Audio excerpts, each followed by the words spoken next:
Bunu yadda saxlayın ki, zülm cavabsız qalmayacaq.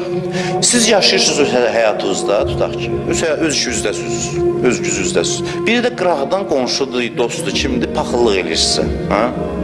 Paxıllıq eləyir. Ürəyində eləyir, paxıllıq. Sizə pislik də eləmir.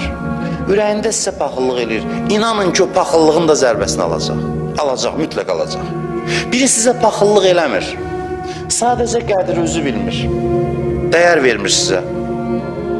Sən orada narahat olma, qədri bilmirlərsə. Əksinə sevin ki, qədrimi bilmirlər. Onda Allah daha çox qədri biləcək. Amma bir şey bil ki, Allah qədir bilməzləri də cəzalandıracaq. Mütləq cəzalandıracaq. Necə yer, sənin yanında dəyərli adam var idi, sən onun dəyərini vermədin, Allah elə bir keçəcək. Mütləq başına döyəcək o cəmaat, o toplum, o insan.